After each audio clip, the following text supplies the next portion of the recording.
Hey everyone, and welcome to TSW Comics, where we take a look into the pages of Marvel's Star Wars comics. I'm one of your hosts, Tim, and joining me, as always, my dude, Rob Cast. Hey everybody. What's going on, man? It's been about 2 months, as we promised. Yeah, exactly. And again, we weren't meaning to scale back the shows, but again, I'd be remiss if I didn't say you have a baby coming, like in like a month or less than a month, like so. And with the ramp up to that, and I got my stuff. Nothing quite as pressing as a baby coming, but we've been really busy, and we made that choice a few months ago. Yeah, we'll scale it back every couple months. That way, we can really get a good deep dive.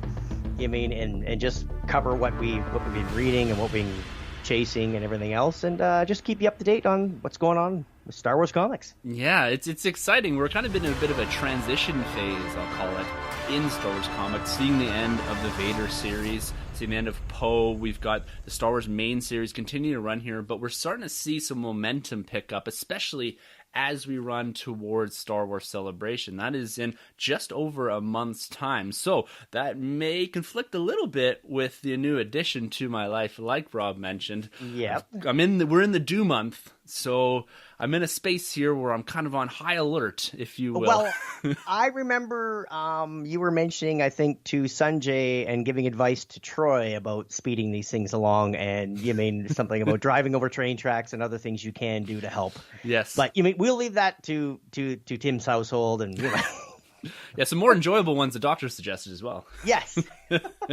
If you know what I mean. Oh, bye. Yes, it is great to be back, though, talking to you here. We are issue number 16 of TSW Comics, and this week we're actually going to focus a little bit on the Age of Republic. I almost said Rebellion there. The Age of Republic series. We're going to take a slightly deeper dive, as we do normally, for an anchor for the episode, and talk through this series up until this point. We're about to transition into the Age of Rebellion. So this maxi series that Marvel has been producing since about January timeframe. Actually December is when they dropped the first few books. And for me, high level, I'm really enjoying this. So we're going to walk through some of those issues. We're going to spoil them a little bit and talk about some of the main key points that we're seeing coming out of these and why personally I'm really enjoying them. And I know you've been enjoying them too, eh, Rob? Absolutely, yeah. And again, I mentioned this before. I love the slight rebranding with Age of Republic, Age of Rebellion, and what is it? Age of what's Resistance. The third one? Resistance. Instead of saying OT, prequel, and sequel, because I know when you hear especially prequel, it has a certain smell about it. It has a certain, it tends to people. These things hit people's ears. The younger crowd, they'll hear OT and they'll be like, oh, that's an ageist book. No, or older people will hear like sequel and go, oh no, that's not for me. So, and again, we all know there's varied opinions about the prequel era. So I love this rebranding. Like it's great. Like it's like, what are you into? I'm into the Age of Republic or Age of Rebellion. Like it's fantastic. Yeah, it's going really well because it's a series at the onset when you look at it. Single issues, we're seeing repeats of individual characters we've seen lots from, but we're also getting nice stories from characters like Jango Fett and Padme that have really intrigued me and given you a bit more insight. And this whole one-shot idea I'm really enjoying too. But we're going to get into all of that in just a little bit because we're going to kick this off like we always do with talking about what we've been reading. It's been 2 months. What has been consuming your comic book time, and how is these other Marvel series that we're starting to see drop, how are they feeling for you? Well, okay, I was sad to see Vader go, but Yes. I'm glad it gives me more time to jump into the other ones. And I again, everybody knows I got standing orders. If it says Star Wars on it, pull it at my comic book shop. So thank you, Chris. I appreciate it. It's always, especially this week, Vader Dark Visions. Yes. Just a out of the blue comic. It was already there waiting for me, all bagged and boarded and ready to go. Gotta love it. So having your man at the comic book shop is especially, I know a lot of people are veering away from the brick and mortar, but there's nothing like it than knowing, especially that relationship. They know it's not like Amazon going, oh, you bought this, you may also like this. No, he knows Rob's gonna want this. I'm gonna pull it. That way, none of my UPC codes say 002. Like, no, I got first run on everything. So yeah, you need that first run, because I ran into problems recently with that, and so I got my comic book shop. For the first time, oddly enough, I made a pull list. So I walk in, he looks at me, I say my number, he hands it to me. It's all good. We talk a little bit about it. But yeah, there's something to be said about the brick and mortar and supporting. I like the idea of supporting the store too. I'm a digital guy too, but I love having these actual floppies in my hand. Oh yeah, and again, we go on about if there's movie adaptations, we love the trades. If there's back issues like the first Lando run, we love trades. But there is something to be said about the experience of going to the comic book shop. I almost relate it to back in the day, walking into a Blockbuster. Oh yeah. You know what I mean? It's great to sift through Netflix and have it on demand, but there was a ritual on a Friday night. Well, maybe for me, maybe other people. Oh man, I'm in that space. Other people too. were out partying or something. Girls that was what and I was such. doing. Yeah, but yeah, there was something about going into your local Blockbuster, and now again with your local comic book store. I love it. The new Marvel stuff again. Afra, Star Wars Ongoing is still going, and they're great. I mean, they have their dips and highs and lows, but we're not going to get into those today. But other stuff I'm reading, Fantastic Four. I've gotten into this Transformers Star Trek crossover through IDW, which is weirdly good. And I wouldn't have expected that. I know. It's just not one of those things. And of course, with these crossovers, I should mention this now at the top of the show. I'm actually on the hunt. I found out there's an issue from 1982 where Superman visits Eternia on He-Man. So if anybody out there has a first run of that, or obviously they have reprints of it, but if anybody's got an actual copy from 82, just email the show and we'll talk offline, because that's something that I think I have to have in my boxes. I don't know why. It's just something that has to be there. Yeah, those unique issues. I see what you mean. Those odd crossovers. I'm not into the major crossovers, and DC seems to be more prominent about doing that, because or not DC, but outside of Marvel, I should say, because there's some odd Ninja Turtle crossovers. There's Planet of the Apes crossovers. Yeah, Planet of the Apes Star Trek was decent crossover. The Doctor Who Star Trek wasn't so much decent. It's just they're hit and miss. But like I said, Superman and He-Man. Come on. There you go. Gotta have it. So, what have you been reading? I just really the Age of stuff, and I finally picked up this Dark Visions thing as well. Outside of Star Wars, it's Guardians of the Galaxy, it's Avengers, it's Captain America. I'm starting to think about maybe jumping into Captain Marvel with the film release this past weekend. I like the character. I want to read a little bit more. So I've been dipping back into the Marvel Unlimited, trying to get a bit more context around some of the later stuff that they're doing in the world of Captain Marvel. So I've been busy in that space. But let's talk a little bit about this Vader Dark Visions thing. This it's an interesting comic, and this is something that was announced in the wake of the Chuck Wendig controversy. His online attitude, what he's doing, kind of got him fired, we'll say, from Marvel, from Lucasfilm. He was in the process of creating a 5-issue miniseries about Darth Vader and his, I would say, more the remote effects of his actions. And this one seems to be along the similar lines, but maybe a bit more of a direct response to the fact that, or to what Vader's doing and having Vader present. My impression from the Wendig series is that Vader wasn't going to be a character really in it, more on the periphery, and it's his actions that are influencing the story. But this is a bit more Vader-centric, with a story framed around him and how he himself has influenced the lives of individuals in more of a positive light. That was one of the interesting things when we talked about this in the news segments a couple issues ago, was that they used the word anti-hero. Yes. And that got us all a bit intrigued and kind of questioning it a little bit. Now, having read this, Rob, what are your thoughts on this story and how this 5-issue miniseries is going to kind of play out? Okay, so are we spoiling this book a little bit? Can Yeah, I we? think we'll put a spoilers tag because I think we need to talk about this because this is such a divergence from what we've seen in the past from the Yes. character. So yeah, spoilers for Vader Dark Vision. If you haven't read the first issue, maybe skip ahead about 5 minutes. We won't spend too much more time than that on it. So just to give you a heads up, yeah, I think we need to dive into this just a little bit. Okay. Again, there's a battle going on, Empire Rebellion over a planet. Vader crashes on the planet, and in order for him to survive, he has to defeat this big monster. Hmm. Like, I'm just blanket terms here, and he when Vader defeats the monster, it helps the village and the natives of the planet Yeah. because this monster has been terrorizing the natives there for like, I'm assuming for generations. Anyway, so again, yeah, he's doing good, but he wouldn't if he didn't have to. Yeah.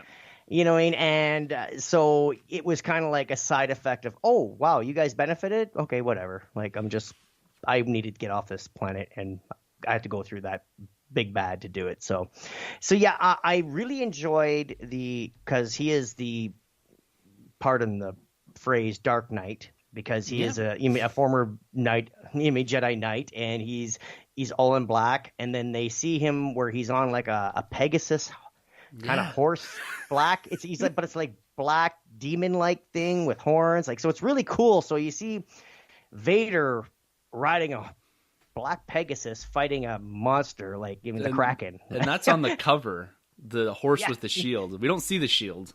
No, we don't. That's a little. I guess they're taking liberties there, but yeah, it's neat. It's neat. It's not your typical Star Wars. A lot of great splash pages. Oh, yeah. Especially the one with the battle above the planet. Like, really I love that fantastic.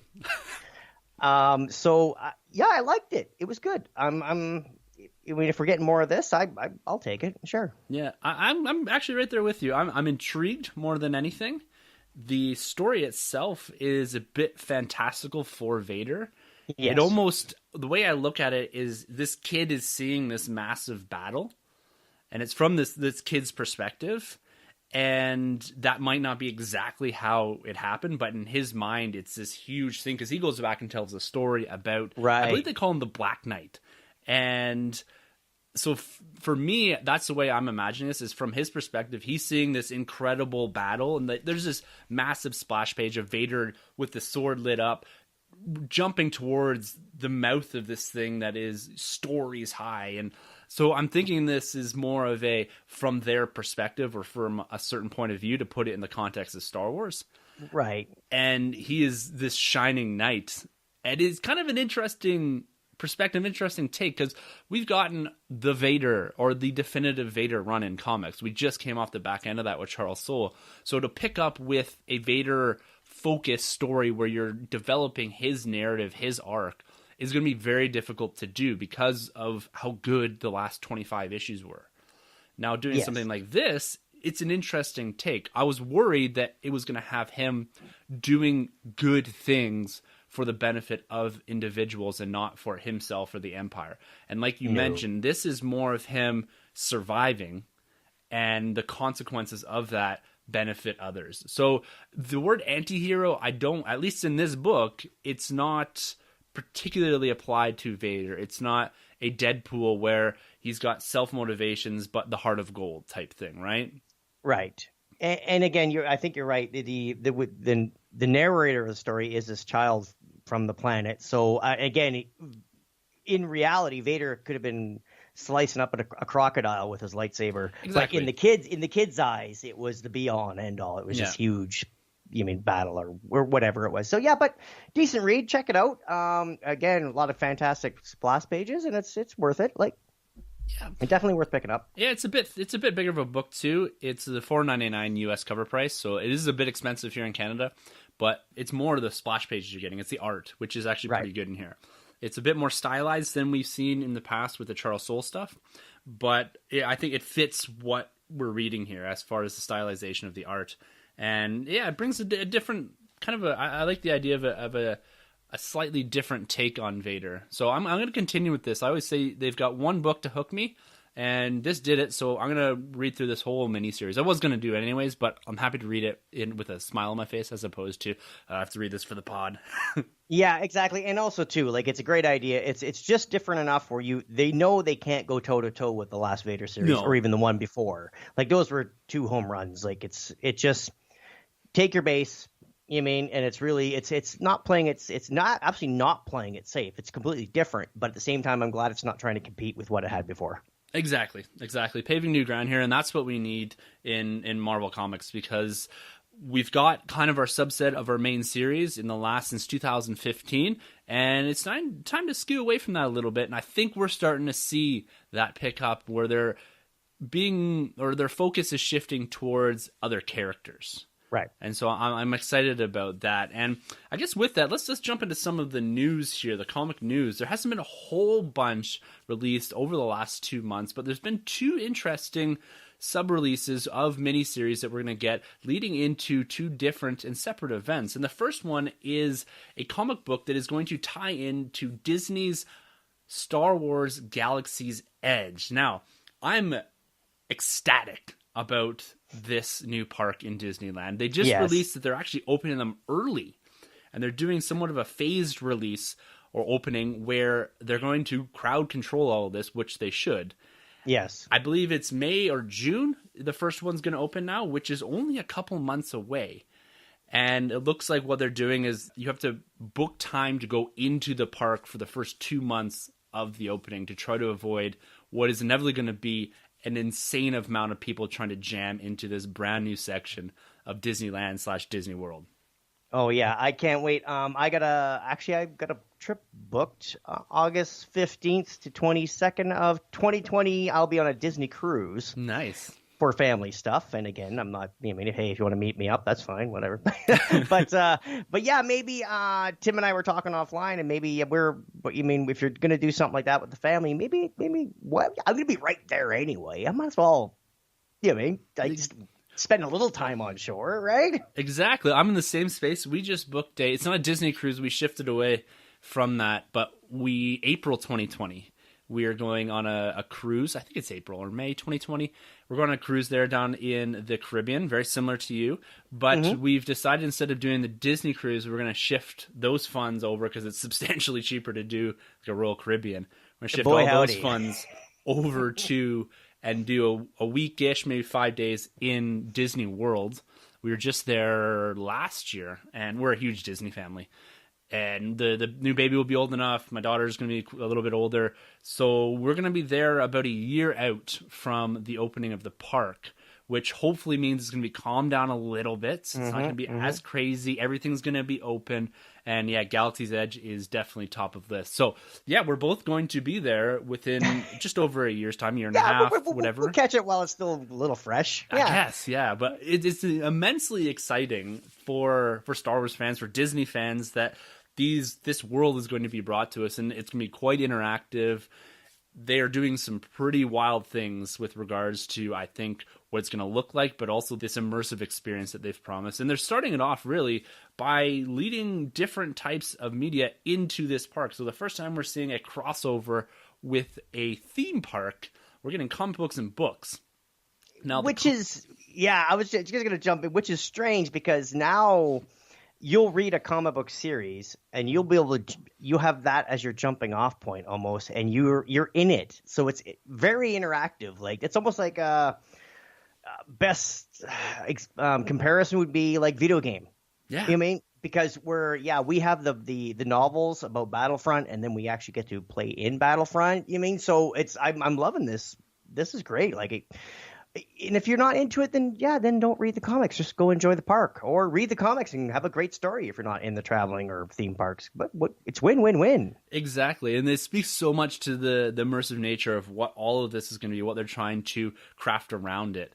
Now, they have 6 titles that were introduced. The first one being here, Marvel Star Wars Galaxy's Edge miniseries. This is written by Ethan Sachs, and issue 1 will debut on April 24th, 2019. So we're not too far away from seeing the first part of this. Now, this miniseries itself will focus in on the Black Spire Outpost. And the description here are the details. The Black Spire Outpost has been long frequented by smugglers, merchants, and travelers from every corner of the galaxy looking to make their score on the infamous black market or experience the exotic thrills the remote world of Batu alone has to offer. Aliens like the infamous Duck Ornda, a proprietor of rare and one-of-a-kind antiquities, thrive on the unique opportunities which abound on the lawless outposts at the very edge of wild space in this all-new miniseries from Marvel with writer Ethan Sachs, who did Old Man Hawkeye, and artist Will Slaney, who did Souls, a Star Wars Story. So there it is, framing out a proprietor of rare and one-of-a-kind antiquities. This feels like it's pointing at collectors a little bit. Yeah, well, hey, win-win-win. Yeah. What are your thoughts on kind of this basic outline of what this comic book series is? So it seems to be introducing you to either a ride or potentially a very large market type of thing where you can, I don't know, exchange things, maybe just a bit more of an interactive purchasing experience. What are your thoughts on all this? I like it. I know the naysayers will say it's just like, oh, it's just Disney trying to get more of your money. And yeah, they are. Of course they are. It's a business. And yeah, and they're going to have it. Like, but so if for whatever reason, if they could spin it where people going to the park get introduced to into one of the shops and say, oh, this is the backstory to this ride, or this is this, and if it actually gets amusement park goers into comics, then great. And if it gets comic book readers to climb out of their basement, get a little sun, and go and enjoy the park, like, fantastic. I mean, like, so I have no problem with this. Again, as long as the experiences don't hinge on everything, and we've said this, like, yeah, you mean we're into comics, but we're both very busy family men with actual day jobs and kids and wives, and so there's a lot of times we can't get into sitting down and reading an entire novel. Exactly. Yeah, mate. We can burn through a comic book because that's all we have when you have your private time. Like, you might have 10 minutes. Okay, I can read through an issue. Like, so, you mean, but I know a lot of people like say, oh, novels are way better than comics. Well, yeah, of course. Like, there's just different media, but I love if you can enjoy all of them. But again, as long as your experience isn't hinged on taking it all in, then fantastic. No, and I think that's just it. This is above and beyond. This is not supplemental material for enjoyment, but for fans of what they're creating here. And it speaks more, like I said, to that immersion of yourself into this environment. So this is just taking one step. You have the novels and the reference guides, which will be your next step. And for me, because we're a big Disney family and because I love the nature of when you get to that park, you're in the park. There's nothing else going on. And this is taking it another step further. And so when I look at this, yeah, this is going to be fairly high level stuff. It's got this Arthurian that you're gonna look at and read about. And the thing I'm excited for is probably going to give you a good look at what things are going to look like there, right? Yeah, and I would love it if, again, I don't want the experience to hinge on either or, but wouldn't it be great if you're reading this comic series and then on a couple splash pages, they make reference to some pilot that happens to, he always veers left or he always veers right or something, just to give you a tip. And then when you're in the ride or in the Falcon ride and you're chasing them down, it's like, oh, wait, I have prior knowledge. And again, even if you didn't read it, you can still enjoy the ride. But if you had a slight advantage because you mean, like, just tip the cards a little bit for those super fans, like, that would be fantastic. Well, exactly, and that's why we do this. This is why we read the comic books and read the books. It's about that extra experience that we're chasing. Yeah. Because we like the canonical nature and the continuity building, the world building that they're doing. And this is just another layer and another level to that. And Batu seems to be a planet that is potentially going to get some focus in Episode 9. They're putting a lot of eggs into this Batu basket. Yes, it is a massive park, and this is a huge piece of what Disney does, is the Disney theme parks and the money that they make from that. But I'm all in favor of stuff like this, about enhancing our experience. Of course. And again, like I said, as long as one doesn't hinge on the other, but if it, again, like you said, enhances it, then fantastic. Like, it's great. I'm stoked. I have this with my new pull list. This is on there, picking this up as it releases on April 24th. And I can't wait to start to get a little bit of insight into Batuu, because I feel like it's two-pronged, right? It's getting you into the parks, but it might be also giving you a little bit of insight as to what we're going to see on episode 9. There's talk of General Laragana in the overall umbrella statement about what this whole release is going to be about. It's very interesting what they're doing, and to me, as a comic book reader, as a Star Wars fan, I can't not read this as a Disney Parks fan. Yeah. Yeah, and then the next book that they did release, at least some details on, is this new book called Star Wars TIE Fighter 1. Now, this is another interesting crossover that they're doing. This hinges on a crossover between the comic books as well as Del Rey, who is writing this new book called Star Wars Alphabet Squadron. Now, this is Alphabet Squadron is kind of a neat take. It looks like it's a squadron composed of A-Wings, B-Wings, X-Wings, Y-Wings, so therefore Alphabet Squadron. So very cool. It takes place after Return of the Jedi, which is a space that we've been dying to see filled out beyond the Aftermath books. Now, Star Wars TIE Fighter is actually from a different perspective. Alphabet Squadron is the post-Return of the Jedi from the perspective of the Rebellion, or what then becomes the New Republic, where TIE Fighter is from the perspective of the crumbling Empire. Now, this is released on April 17th, 2019, so not too far away, and is being written by Jody Hoser, who's doing a lot of the Age of Rebellion stuff. Age of Republic stuff. So she's got a lot of credit in this world, in Star Wars comics, with regards to what she's been writing. Now, just the details on what this is going to be from Stars.com. Enter Shadow Wing, the Empire's salvation, the Rebellion's doom, as the war against the Rebellion stretches on, and it's innocent people of the Galactic Empire who are most at risk. An elite squadron of TIE Fighter pilots is assembled to help protect Imperial interests and hammer the Emperor's fury down upon the treasonous and violent Rebel Alliance. But how far is this untested team willing to go to preserve law and order? And are the pilots of the Shadow Wing as loyal to the Empire as they seem? This April, Jody Houser from Thrawn, Age of Republic stuff, chronicles the struggles and triumphs of the heroes of the Empire in the last days of the Civil War. You going to be jumping into this?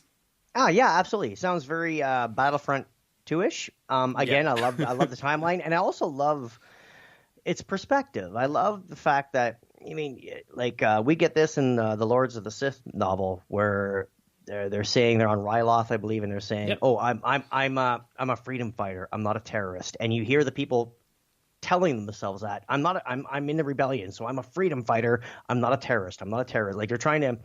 And on the same the same coin, you flip it, and it's the Empire. They're like, "Yeah, no, we're the good guys. We're the government. We're just trying to squash this rebellion." So, and if you were one of just the low grade, soldiers or your lieutenants or stormtrooper, like that's what you would think. And I think this is great. Like, it's to have that.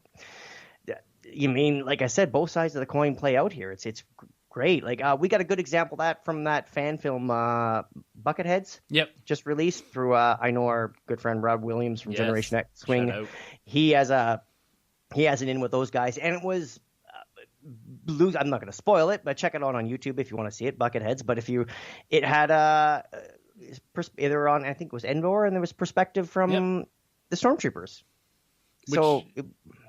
And you're right, that your description of it from the other side of the coin, from a different perspective, is that if you're coming from a core world, right, where the military has been installed for 30 years, you're part of this empire, of course you're going to think what they're doing is right. It's you've grown up in this society where it's always been there, and you're thriving, and it's not seeing the other parts of the galaxy where you have slavery and the oppression of people. So it's going to be really cool to see that other perspective, because we don't get that as much, at least in the new canon, maybe as we need. It's a bit harder to tackle from that perspective, but at the same time, I'm excited to see how this plays out. This, to me, when it was first announced, is like, for sure, I'm into this. And now, I haven't done a lot of the novels recently, but being this really cool crossover where they're talking about a sister novel and the integration of Alphabet Squadron, I think it's going to be a cool hybrid of an experience about the last days of the Civil War and into post Return of the Jedi, where you're seeing TIE fighters, you're seeing these rogue elements, you're seeing the New Republic rise in these new these new fighters that are coming out of the Rebellion into the New Republic. There's a lot to tackle here, and the fact that Jodie Houser's doing it, she's got a lot of experience. I'm loving what she's doing in the Age of Republic stuff. So yeah, I'm super excited to see what they can do, flipping this on its head a little and giving us a slightly different perspective on things, and maybe an enlightenment on what is going through the minds of these individuals that are fighting for an empire as it crumbles, but where they think they're right. That's always, for me, the important thing with a villain, is the villain has to think what they're doing is morally right. And you have to walk that line and understand that perspective. Yeah, and I love the fact too that it makes the galaxy far, far away. Sorry, I know it gets criticized being, wow, it seems like the neighborhood far, far away, because it's very small. All we hear about is Skywalkers and Solos. But like any other, like, just because the second Death Star blew up and the Empire and the Emperor was killed, doesn't mean like it's a galaxy full of troops and legions and fighters, and it doesn't mean, oh, okay, war's over, everything crumbles, everybody stop. No. Yeah. I mean, all these people that were born into the Empire are now in the Empire, and we've been shown how they've had propaganda. When you can see that a lot in Rebels, you see that a lot in the movies and in a lot of the books, where it's like, yeah, they're just citizens of the Empire and they're doing the right thing. So yeah, I love it. I think it's great. It's like, no, of course the struggle isn't over the second Emperor falls. It's going to continue. Yeah. Great stuff. So yeah, those books do come out this April. And that's really where the momentum's kicking off, because also this April, really in the same time frame, Celebration. Yes. And yes, you've got tickets. You're going. You are there. I'm on the edge here right now. But I want to talk just at a cursory level here about what our expectations are for Celebration with regards to comics. Now, I believe you're going to do a roundtable here in the not-too-distant future, talking to some of the other crew that is going to Celebration. I hope I just didn't commit you to doing that. But I know that we are doing it, yeah. That is on the docket. So I thought from here, what we'll do, we'll just focus on what we're expecting from the comics end, and people can tune in to a TSW roundtable in the not-too-distant future, at least before Celebration, to see what yourself and some of the other guys from around the Commonwealth are expecting as a whole from Celebration. We could talk a little bit on that here, but let's start with the comics. Do you think there's going to be, there's going to be some sort of Marvel panel for sure. They always have these at all the cons, and especially with this Celebration in particular. And because we don't have really many ongoing series, my expectation personally is that we're going to get the release, or at least some insight into what the next big ongoing series look like. A lot of this is mini-series, 5-issue stuff. The Age of Rebellion is going to end into the Republic and Resistance and all that. So that has a finite number on it, at least as far as issues. What do you think we're going to see at Celebration from Marvel Comics? Assuming this Celebration is going to be heavy episode 9, I'm hoping we get a little bit of news on the lead up. That usually comes out around, I know when the Saga movies have come out in December, around September we start getting these lead up comics leading up into the movie. So I hope we get a little bit of news there. I'm quite sure that's the next big thing we're going to get. Mm-hmm. As far as standalones, I'm not sure. I'm looking forward to. I'm hoping there's a panel. Again, we'll have high interest on attending that panel for sure, and and also too immersed with other. Especially when you're in these panels, you're in, because when you go to like a Celebration or a San Diego Comic-Con or these big ones, they're so very specific on what they're dealing with. So you're dealing with people that love. They're there for a reason. Yeah. I mean, so we'll be sitting in a crowd of other like-minded individuals who love Star Wars comics, and the hype.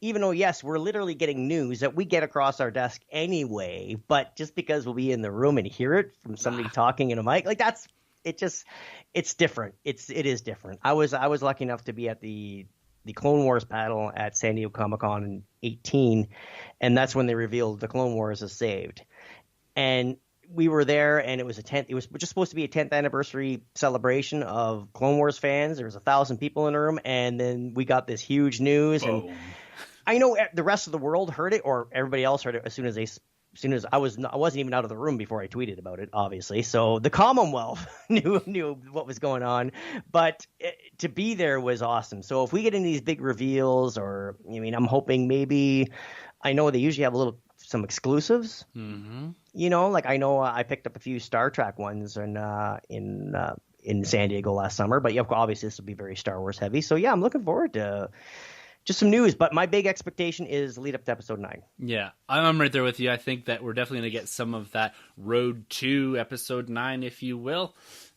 And they're obviously holding their powder, it seems, with regards to episode 9 until Celebration. They've been very tight with their news on that. And It doesn't look like anything's going to squeak out before we get to Celebration. But yeah, I'd love to see or get some insight as to what they're going to build into. In the past, for us, those build-in comic books have been a bit hit and miss. I'm hoping for something a bit more substantial in that space. But also with the 20th anniversary of The Phantom Menace, I'm hoping we get an announcement of even just a few miniseries on characters like Qui-Gon. Now, we're going to get into some of that, or at least what could be a setting of the stage for some more prequel storytelling in the Age of Republic series. But reading through Qui-Gon, Obi-Wan, even some of the Padme and Jango Fett type books in that Age of Republic series, I'm looking forward to them giving us some more of these characters that we do see in the prequels, and maybe in particular in and around the Star Wars Phantom Menace, the Phantom Menace space, episode 1. Because I think it's appropriate. We're seeing some of that celebratory with regards to exclusives. We've got the 6-inch card-backed Darth Maul and Obi-Wan, which has intrigued me enough to go back and pull out my 3 3/4-inch collection from when I was quite a bit younger. And I'm actually going, after we record today, I'm going to someone's house from Kijiji and picking up a bunch of carded Phantom Menace figures. That's how Fantastic. Deep I've gotten into that. Oh, and also too, side note, my exclusives, and I'm sure yours are too, are already spoken for. So yes. We have a couple select people that stop messaging Rob. Well, yeah, and again, we love doing it, and that's our thing. We love saving. If we're not going to collect it personally, we love saving these things from eBay. Yeah. And it breaks our heart to see people trying to profit off these. But if we can get them the people that love these things, and I think it's just fantastic. So, but yes. Our exclusives are spoken for. They've been for months now. Yes, they certainly are. Yeah, so for me, to round this out before we jump into the Age of Republic series, it's episode 9 stuff, maybe some prequel era, or we'll call it Republic era stuff, just in a bit more of a celebratory nature with regards to episode 1. And I'd also like to start filling in that space, at least give us an announcement, that space between Return of the Jedi and the sequel trilogy, just giving us some more context around characters like Luke Skywalker, Leia.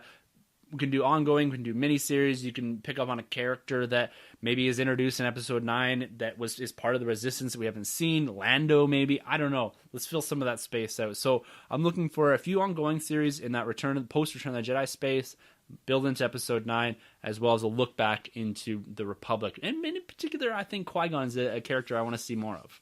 Absolutely. And also, too, just while we're finishing up on the Celebration stuff, we will be on the floor. Well, again, you have baby coming, so pending. But I will definitely be there. You can get a hold of me. I am Robert MMcast on Twitter. Again, I will be at the 501st Celebration on Thursday night. We will be getting together with the Rogue Squadron Padron guys and San Diego Sabres. They're having a thing at a craft brewery. Look into the Rogue Squadron podcast, and Commander Cody will tell you all the news about that. That's on the Friday night, so if you want to tip a few pints back with some of the Commonwealth. And also, too, don't be shy. Message us. If you see us walking around, we love to talk comics, and this is what this is all about. Again, if we're in the washroom, wait till we wash our hands. Yes. But then we'll be happy to just hang out and grab some blue milk and chat about Star Wars comics. So. Yeah. Even green milk straight from the teat, right? Yeah, sure. Why not? Yeah. It's Star Wars, right? Exactly. Now, with that really awkward segue, we're going to talk about the Age of Republic series. Now, again, we're going to put spoiler tag on here. We are going to go into a little depth. We're not going to do a full review on each one of these comics. There's quite a few to get through here, but we're going to give a high-level perspective on some of these and some of the main points we're seeing coming out of these books. Because, like I said at the top, this series for me has been absolutely fantastic. The writing, the art, the execution of it all, I think it has been fantastic. We're getting 2 books a month. It's filling out some of the space on some of these characters that we haven't seen a lot of, which is something that we've been asking for in the comic book space for quite some time. It's give us something different, give us something new. And you're always putting on this idea of move the needle a little bit for these characters. Give us some perspective that we haven't seen before.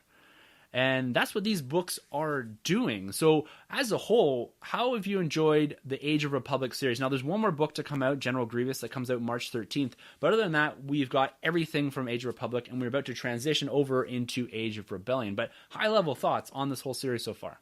I like it. And again, like you said, a lot of these, the problem with these one-off issues is, again, it's like they almost like pick up this character, play with it, put it back in the toy box, and don't move them forward or don't do anything with them. And again, I get that because of the movies and the television shows and everything else. You can't like kill these characters. Like, wait, they're in the next movie. Well, of course not. Like, no. And, or you can't like completely change them totally, but you can give them a lot more depth. And we always talk about this. The first Lando run at the beginning of this Marvel takeover, the second one with when Disney took over, it's perfect. It's fantastic. It moves the characters along. It gives you a lot more information that you didn't have before. But again, it slips nicely in the canon. Yep. Did you want to handle these? Just rifle them off one by one? And yeah, sure. Yeah, what we'll do is here we're going to walk through these. And like I said, just at a high level, but we're still going to put that spoiler tag on things. And if you haven't read these as they come out individually, the trade paperbacks for both of them for this whole first set of series comes out this May. So May 14th, you'll get the Age of Republic, the hero side of things. And you'll get the Age of Republic villain side of things on May 21st, so the week after that. So if you are waiting on that, just take a pause here, guys. And you can come back in May if you're waiting for the trades or go pick these up. Because at least from my perspective, they're definitely worth the pickup.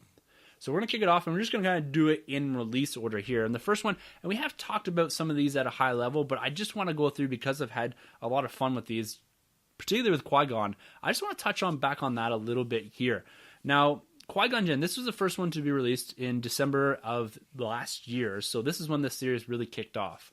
Now, with the Qui-Gon that we saw in Episode 1 is a character that I've wanted to see a lot more of. And this book gave me a lot of insight as far as some of the assumptions we made about this character, him questioning the purpose of the Jedi, them being an actual a weapon of the Republic, and almost the rigidity of the Jedi themselves, and how he's seeing that as a flaw of the Jedi. And the whole purpose and the idea of the Jedi should be to bring balance and not fight particular wars for a particular side. Now, for me, this book was incredibly enlightening on the character. You're seeing that gray version of him and why he is the way he is in Episode 1. It's made me want more of this character. Are you feeling the same way with this Qui-Gon book? Yeah, I do. And again, like you said, it moves him along. It expands on what we already knew. Yeah, and that's and it's almost like from the release of Phantom Menace, the movie, we've known that Qui-Gon knew that the Jedi were on the wrong path, and he seemed like the rebel, but no, he was actually more of a Jedi than the rest of them, including Yoda and Mace. He was the tease of him. Oh, you'd be on the council if you weren't so stuck in your ways. But Obi-Wan commenting, but no, he was it's that expanded a bit in this comic, and it gives us a lot more depth. So yeah, I really liked it. Yeah, and the thing that I really liked about it too is that there's a sentence in there where he says, "Unchecked, the Jedi could become which we fight against," which is inevitably foreshadowing the downfall of the Jedi that we see later on in the films. And to me, this book in itself is a perfect one-shot on a character. It provides you that insight, like you said. It moves the character along. It gives us a frame of reference for his mindset as he walks into the Phantom Menace. This is pre-Phantom Menace set. It's really good stuff. So Qui-Gon, for me, definitely a recommend. Are you there with it too? Absolutely, yeah. Absolutely. All right. Issue 2 that came out of this is the Darth Maul #1. And we've had a lot of Darth Maul content recently. We've seen him pop up in films, in Clone Wars, in Rebels. He had a miniseries that was okay-ish. We didn't give it a huge push on the show here, but this one shot, to me, it's enough to give some insight into the character. There's some reference back to that miniseries actually, with regards to his battle with the Padawan. It shows his bloodlust. It shows him, the most intriguing part about this for me is it shows him starting to build those underground alliances away from the Emperor, which is something that is essentially picked up in Solo, in Rebels, in the comic books, and all that further on after post the Republic era. That's what I like about this book, is it starts to give you a little bit of insight towards that. Thoughts and feelings on Darth Maul here? Yeah, again, that's Darth Maul. This is the way I've put him ever since I've started doing these podcasts or even writing reviews pre TSW Comics. Was Darth Maul fun to draw, hard to write? You mean, because he's that character that you can picture. You mean you're in high school and not listening to the teacher and you're doodling on your textbook and you're going to draw Maul. You're going to draw Vader. You're going to draw all these dark side, but you're not going to draw a farm boy Luke. You mean, like, so that's what I mean. So they jump off the page and the art's fantastic, but again, hard to write. The one thing I did like you said, is the tie-in to the underground stuff that'll eventually lead in what we learned in Solo. So yeah, it filled it in a little bit of backstory and a little bit better than his actual miniseries did, where they literally just picked him up, put him down, and that was it. This was more successful in, to me at least, fleshing out his bloodlust. And maybe it's because I have the context of that miniseries. Yeah, it moved that idea along further. Because for me, they've been trying to make up for Maul not being a part of the Republic era of films since they reinserted him back into the Clone Wars. They noticed that they made a mistake not having him as a more prominent character and ending him in Episode 1. And they've been trying, to me, at least to compensate for that. Bring him back in whenever they can. This is the only guy outside of the core characters that shows up in every piece of media that you can think of. And even his return in Solo this past year, or in 2018 there, was shocking. But again, it goes to the idea of they continue to push Maul because they want to tell more stories about this character. But for me, if you're going to read a one-shot on a character, you can skip the miniseries and just do this. You get enough context from what he references there, and you get a little bit of time on Malachor, which we see in Rebels and Clone Wars. So there's some cool stuff there, and you get some insight as to where I like this idea, and this is something that's kind of newly fleshed out, is that his rage is there's so much there, and the Emperor's trying to focus that rage, and you see him kind of veering off to the side with it. And that's what I like about it, is it seeds this idea that the master and apprentice, especially with regards to Sith, are always plotting against one another, always plotting their next steps, which kind of cool concept. Yeah, and again, I think we would have been better served to have this as an outline for the miniseries, and have the miniseries be the one-off. Yeah, I fully agree with you. But not. I'm glad we got him. Not to be picky, but yeah, that's I agree. Now, the next story that did release was an Obi-Wan one-shot here. Now, this is an Obi-Wan and young Padawan Anakin story, which gives us some insights into their early relationship and how both of them are learning from each other, and how both of them see each other as the burden to the one that they are teaching or being taught by. We get a nice, beautiful hello there reference in there. That's for the Admiral, Rob Wade. But to me, again, this one gave me the insight I was looking for a one-shot. There's not much content around Obi-Wan and Anakin and their early relationship post the death of Qui-Gon in that space between Episode 1 and Episode 2. But for me, this one hit as well. I really enjoyed this Obi-Wan. Yeah, and again, I think Nathan Roberts was on one of the last round tables we had, retrospective for the Clone Wars movie. And again, this comic, another example on why Obi-Wan never took on another Padawan after Anakin. Yeah, exactly. Like it just feeds into it. So yeah, it was good. It was, and again, it served its purpose, and it was a good read. Yeah, recommend from you? Oh, absolutely, yeah. Yeah, for sure. Now, Jango Fett. This is about to the point we got to last time on TSW issue number 15, when we were reading this, doing this, and what we were reading. Jango Fett is about where we got to. So some of this is a bit of recap, but Jango Fett is one of the best ones so far, and one that I was like, And I said this last time. Do I really need Jango Fett? Do I want this? Yes, I do want this because this was fantastic. It shows and it focuses on Jango himself taking some jobs outside of the cloners. So he's been hired in here, and we get to see some insight into that by the cloners to be the framework for what they're doing, what they're building. But he is still doing some bounty hunting on the side, and he's got young Boba Fett with him. So we see some building of the legacy of Boba Fett. But for me, I really like this idea that he sat and met with Dooku, or Darth Tyrannus as he's referred to, before the cloning begins. So my question for you, after you give kind of your perspective on this, is was Emperor Palpatine courting Dooku well before Maul? Because for me, there's a bit of some timeline issues in here with regards to them meeting and all that. Yes, from my perspective, and again, I was led on a little bit, which is now considered Legends, but in my headcanon, this is Dooku's the apprentice, Maul is the extra guy, like the muscle. Maul was never trained and meant to take over as the master eventually. That was never the plan. I mean, it was just Dooku. On the other hand, I know the Emperor always wanted to be the Emperor and didn't really want to give up the reins, but But I think Maul was the muscle and Dooku was the apprentice. That's what this is giving me, at least as a perspective. Because who is it again? Remind me, which Jedi orders the clone army? We never hear anything about him. Sifo Dyas? Sifo Dyas, yes, thank you. That was on the tip of my tongue.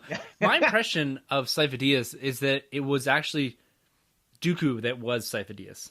Yeah, I've always had this in my mind that, and I've heard it referenced other places, but Sifo Dyas to me was just a name for someone that was dead and had ordered the army. And I think this, to me at least, is alluding to the fact that it was Tyrannus that was acting in the space of Sifo Dyas for the clone army, being that person that they're interacting with as opposed to being directly Palpatine.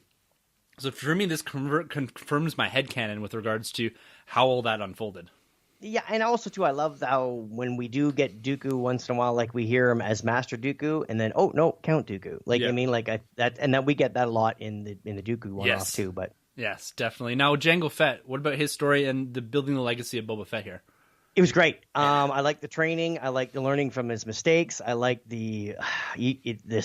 obviously, you were just seeing what we thought was happening. Yeah. I mean, we always knew that Jango was training Boba, and now we're just getting glimpses into that into their world. And this one and another one, which I'll reveal a little later, are my favorites so far, and they're both completely blindsided me, completely unexpected. Now, again, I've been over this 1,000 times on this show. I don't know if it's because my expectations were so low. I'm like, okay, I'm just going to read it because, I got a podcast I got to do tomorrow. And it's like, oh my God, this is fantastic. So that might have a lot to do with it. But yeah, Jango Fett and one of these ones coming up are my two faves. So yeah, I'm right there with you. I liked it so much that I want a little bit more, but I don't need a whole bunch more in this space. This was a perfect idea of what a one-shot could be in the execution of a one-shot. It's give us a bit of context, tell a story that goes from A to B. It's a complete story. It doesn't tease much else, but it gives us more insight and it builds out canon a little bit. Not only is this a Jango story, but this gives me more insight for a book that we're going to talk about in a few minutes here with regards to Count Dooku. So yeah, definitely Jango Fett. If you're going to pick up any of these, Jango Fett's definitely towards the top of the list. And that's another thing we should highlight here. You don't have to read, none of these stories connect.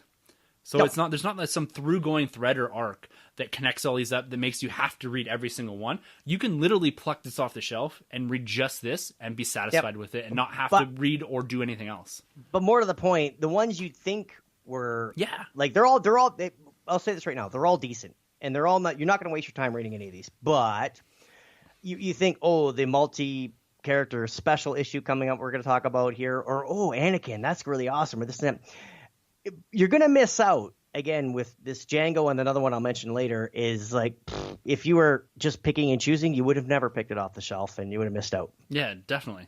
And that's hopefully why you guys tune in, and that's why we try to do some of this stuff, is give you some insight into books that you should be reading, because like you said, Jango definitely was one I was like, yeah, maybe I'll skip this one, maybe I'll get it. But yeah, sure, for the pod, whatever.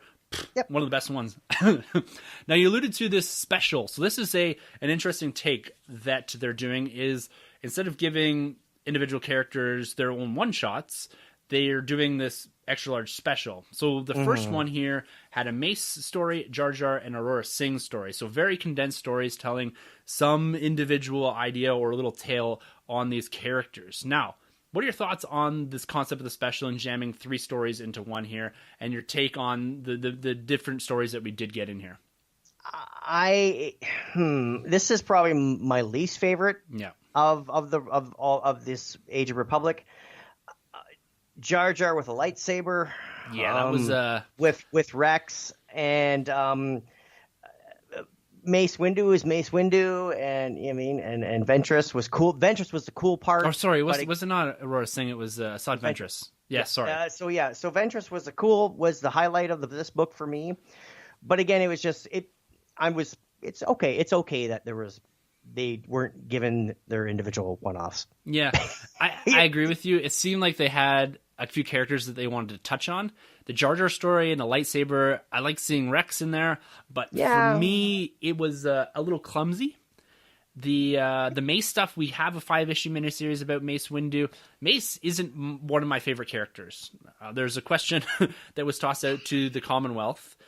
We do these monthly questions on the individual main pods. Mace Windu was a character I eliminated from. It was who would you assassinate, basically, as a bounty hunter. Mace Windu was the character I took out. To me, they need to. I don't know what they need to do, but this character isn't my favorite character. And the adventure stuff, I'm not a Clone Wars guy. Troy read it and loved it. He's a big Clone Wars guy, and so that's where I'll take that. But if you're gonna skip one of these, I'd agree with you. It's probably this one. Yeah. Leave it for the trades. Leave it on the shelf. Yes. And again, it's not. And again, Mace Windu, and we went over his little mini run, a 5-issue run, and it was like him aging, but they put him it's almost like having, okay, here's your typical Jedi, and it's like, okay, when he was younger, he had like this kid and play fade, and it was just like, oh, come on, Mace Windu is too much of Samuel L. Jackson.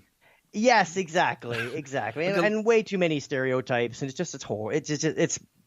just done, handled. It should have been handled a lot differently, considering we are in like 2018, 2019 when these things are coming out. So anyway, I'll leave that there. So yeah, I agree. So to me, I agree with you. If you're going, this is a nice addition if you're getting a trade, but maybe one of the few skips in here. It doesn't do a whole lot for any of these characters, and the Jar Jar story is. I want to see this character get maybe some more love, but this isn't really the way to do it. Yeah. All right, moving on here to the Anakin story. Now, this one here, this is the first time I read it actually was last night. And at the onset, I don't know if I was expecting a little bit bigger, but it's a nice, good, contained story. And now with Anakin and some of these other characters, it's a bit hard to do because they've had a lot of their story in this time frame fleshed out on the Clone Wars series. Now this happens, it looks to be in and around the Clone Wars series time. You get Obi-Wan in his kind of Clone Wars getup as well as Anakin. But what this does, it gives you a bit more perspective and insight into Anakin and his mindset at that point of time. And it's more of a greater good sort of story where he is rebelling against one of the generals, General Yularen actually, and his tactics, his militaristic tactics, and how they're going to execute a particular, mission with regards to the loss of life. And he stands on the opposite side to the general. There's kind of some emotion that you're seeing in there coming from Anakin. But for me, the one thing about this era and these stories, I think the ones that do suffer a little bit is that they feel like a Clone Wars episode. Yep. And this is one of them that kind of does feel like that. So you're not getting that true one-shot nature that we're getting from the Jango Fett, from the Qui-Gon, from me. What are your thoughts on the Anakin one-shot here? Again, it was decent. Like, again, you expect, and this is expectations. Oh, story of Anakin Skywalker. Mm-hmm.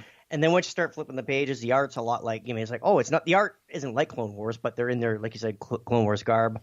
I like when he goes off, when they show a lot of his they hint at his turn or Yeah. his eventual turn when he goes crazy because he kills a bunch of droids and he kills them all because they were enslaving Yeah.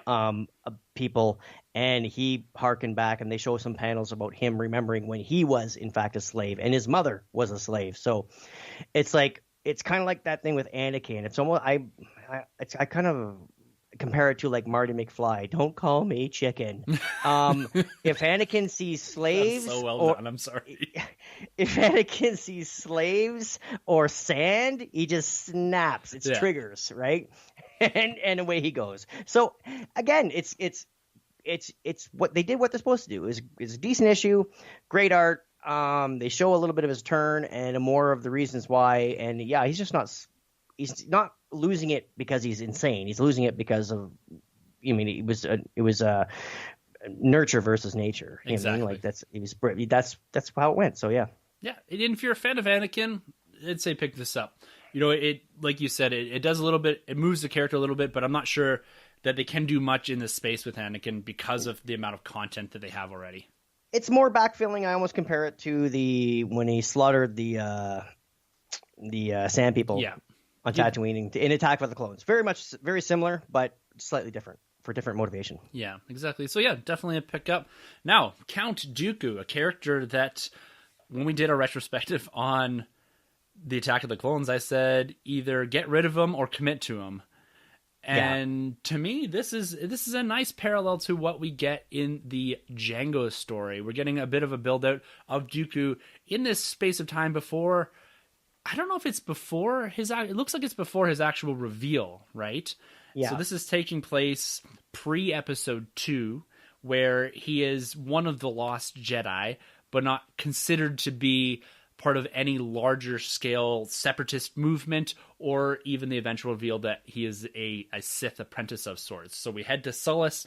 There's this really cool Tiger Jedi that's in there that's kind of, again, investigating some of this idea of cartels pops up. But we get some really interesting insights into Dooku and his place in the galaxy after leaving the Order. So what are your thoughts on the Count Dooku book? It was okay. Again, he is now Count Dooku. He is a Lost Jedi. He left the Order, but it was like, yeah, okay, that's not his thing. He had to go to because as we know backstory, he had to go back and be Count. Yeah. And that's kind of the excuse we get from, I guess that's the party line. Yeah, he needed to go be Count of whatever he is. One thing, no Tiger Jedi. That was very abrupt and shocking to see a tiger head on a Jedi robe. Yeah, so imagine a tiger in bipedal form dressed up like a Jedi. Yeah, that's exactly what it is. That's what it is. And it really pulled me out of the story. I So agree. if that could have been anything. Could have been what we call in Star Trek forehead of the week. It could have been anything. But I mean, it came across as a little ridiculous. And I think, I just don't understand. Like, oh, tigers are cool. It's like, yeah, just because you can draw one doesn't mean you have to. No, you can just make it more feline looking. It doesn't have to be. It's literally someone drew a tiger on. Yeah, exactly. It's like Tony the Tiger as a Jedi. It's and exactly he's not great. Yeah, he's not great. No, it's not great. It's I like the story around Count Dooku, and this is a character that I'm intrigued about especially after doing our retrospective episode on Attack of the Clones. But you're right. It's it was an abrupt. I turned the page and I was like, whoa, okay, this is where we're going with this. Like, there's so many more ways you could have drawn, but that's okay. That's sometimes when you feel a bit removed. It was too much like a real tiger. It was like I said, Tony the Tiger, Jedi, not great. Yeah.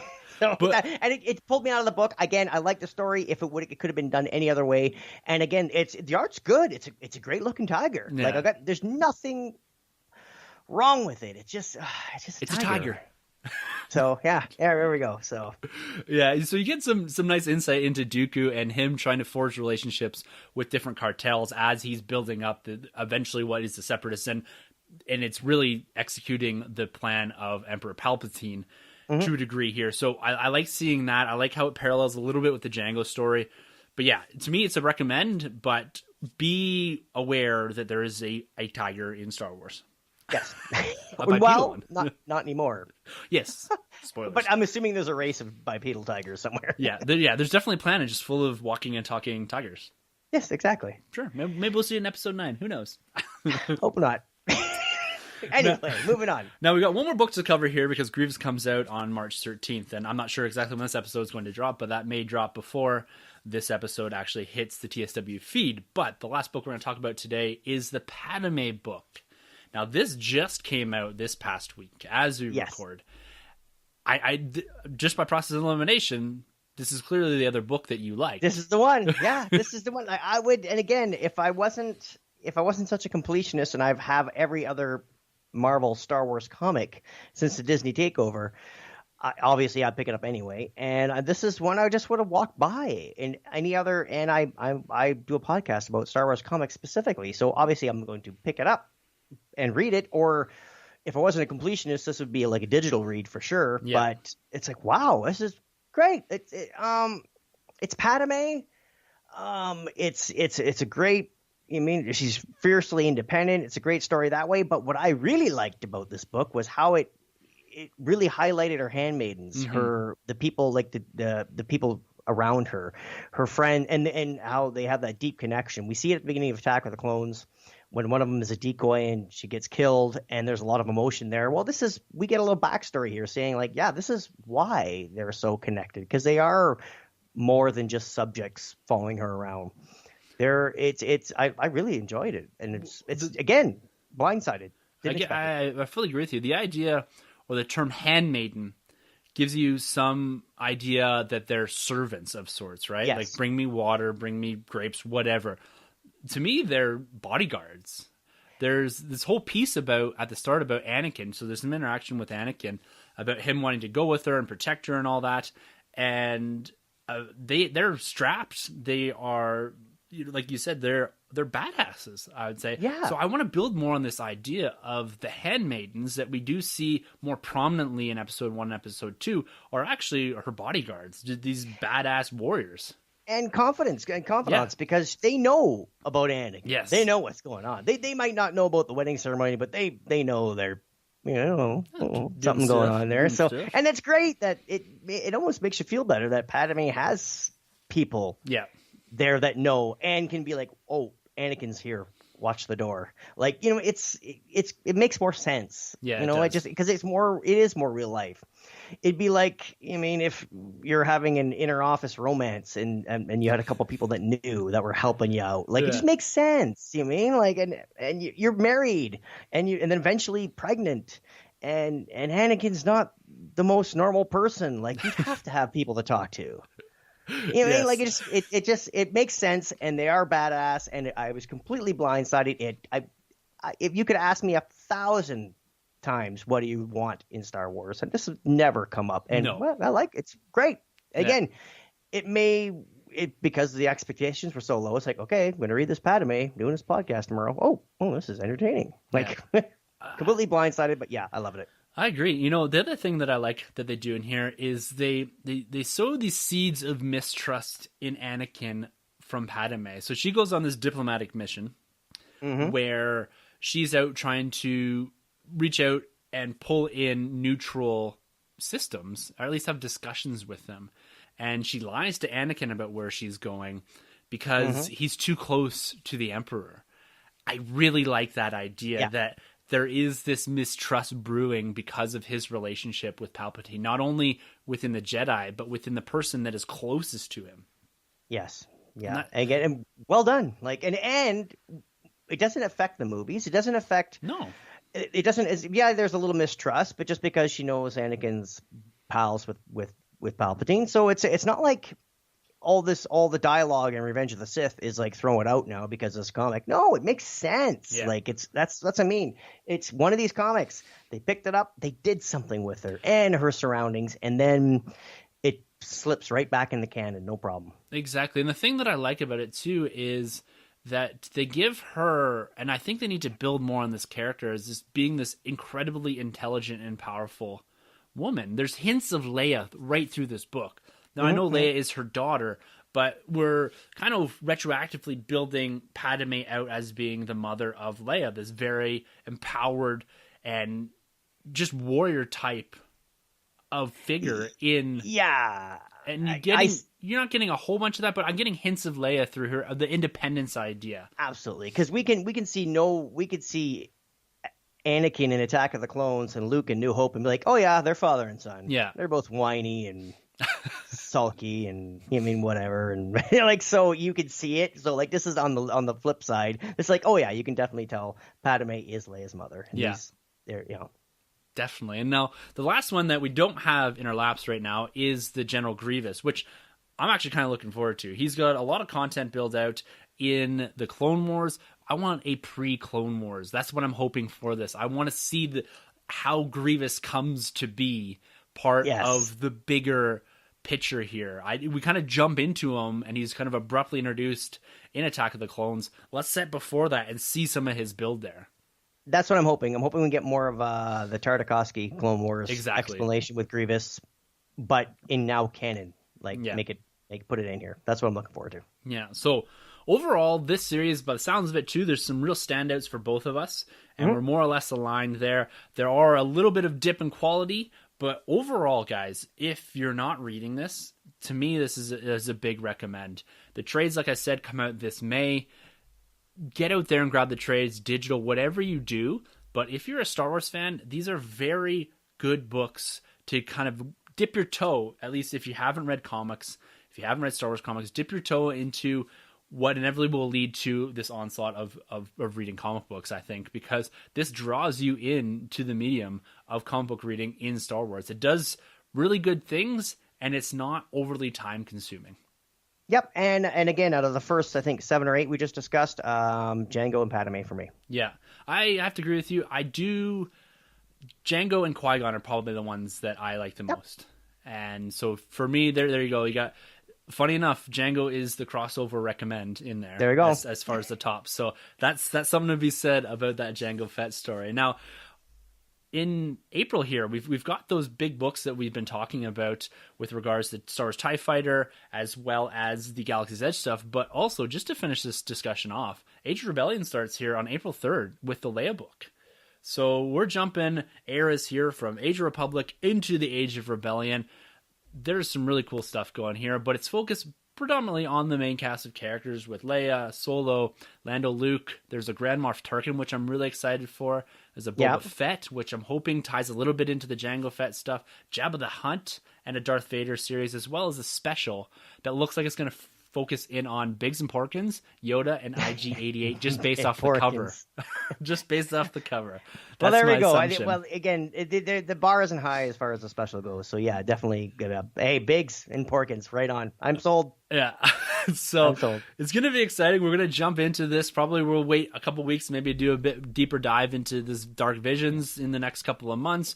We're going to have lots of news coming out of Star Wars Celebration, and this Age of Rebellion series is going to start up here in a couple weeks, and we're going to see this thing through as well. So we'll likely pick this up in a couple months and see where we're at with regards to Age of Rebellion, if it's hitting the same way as the Republic stuff, or if it feels too familiar, because there's a lot of familiar characters in here, whereas I felt the Age of Republic did a lot of characters that were a bit of a sidestep from our main cast. And even when you look at the Anakin stuff and some of the special stuff, that wasn't where our focus was. So I'm hoping stuff like the Tarkin and the Jabba the Hutt stuff, that's where I'm excited about. Even this Lando, they did a lot of great stuff with Lando in that Charles Soule miniseries. So those are the ones I'm looking forward to. What's the top of your list for the Age of Rebellion series before we cap this thing off?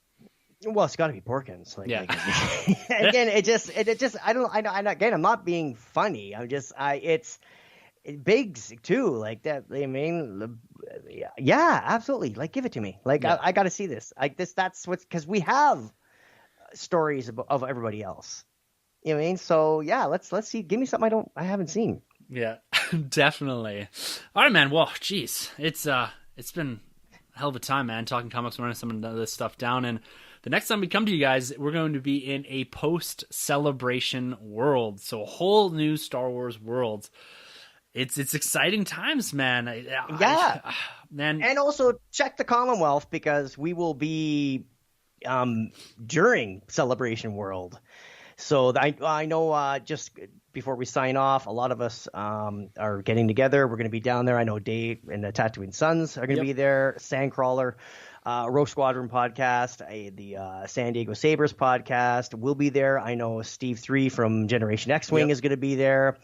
So I hope I'm not missing anybody. But it's just there's so much Commonwealth stuff going on. And again, meet up with all of us. We'll all be there. That's what this is a celebration. And this is why we go. Like, yeah, the panels are awesome. The floor is great. The collecting's fantastic, but it's everybody else that makes it fantastic for me. So check it out. We got a lot of stuff going on, and check out maybe I'm sure we'll have some stuff on the Star Wars Commonwealth website.